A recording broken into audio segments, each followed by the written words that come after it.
All right, students, take your seats. Welcome to Paranormal 101. I'm your professor, Haunted Gal, aka Professor Andrea, and today's lesson is all about the paranormal and science.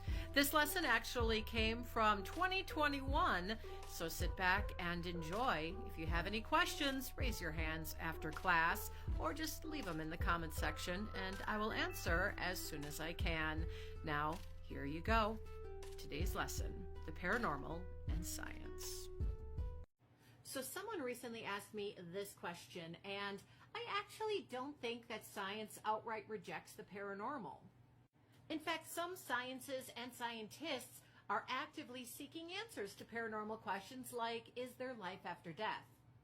By definition, the paranormal means something that cannot be defined in scientific terms. So it's not that science rejects the paranormal, it's just that the paranormal is not a science. What science likes to do is they like to take something and they like to put it in a box, something tangible, and they run a bunch of tests on it and they come up with different hypotheses and they run more tests and then they come up with what they think is an answer and then they turn it over to their peers. Their peers will go and they'll try to replicate it by trying to run their own tests and try to come up with the same or a similar result as the first scientist. Now, as all of these scientists come up with their answers and their hypotheses, and they finally come to some kind of a consensus, it eventually turns the hypotheses into a scientific theory. Now, that really can't be done with the paranormal right now because nothing in the paranormal is easily replicatable. Is replicatable a word? I think I gotta ask a scientist that one. The way I like to explain it is a ghost is almost like a child with Mensa level intelligence.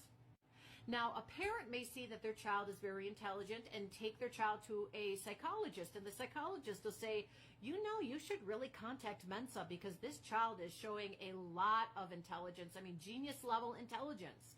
So the parent will call Mensa and Mensa will come out and the child will decide on that day they do not like the Mensa person and they will not take the test. They throw temper tantrums, and so Mensa gets no results to their tests whatsoever. So they have nothing they can look at and nothing that they can compare to the notes that were taken by the parent and the child psychologist. So the child is not inducted into Mensa at that time. Even though the child is intelligent and there's proof that the child is intelligent, they just can't quantify it because the child wouldn't go through their tests. And that's where we are in the paranormal. I mean, one day you can go to a location and have a lot of activity, and then the next day you go and there's absolutely nothing. But one exciting thing is that if you talk to paranormal researchers from all walks of life, whether it's religious, and then there's various different religions, or whether it's non-religious or scientific based, spiritually based, no matter what walk of life that these researchers are in, there are certain things about the paranormal that we are starting to agree on and come to a consensus on. And that unity is a little exciting because while that doesn't make it a science, it brings us one step closer. So I don't think science discredits the paranormal. I just think they're waiting for us to bring them something that they can test and then see what it's all about.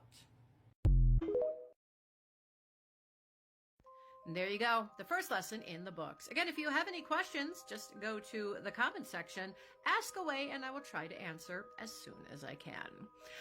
And if you do like this content, and again, you noticed I've deleted all of my old content because in this new year, I am starting completely fresh. But if you want to support me in my new endeavor with my paranormal channel, make sure you like, you follow, and you share. That really helps small content creators, especially niche creators like us, paranormal channels. And if you want to further help us, besides liking, following, and sharing, another way is by going to my...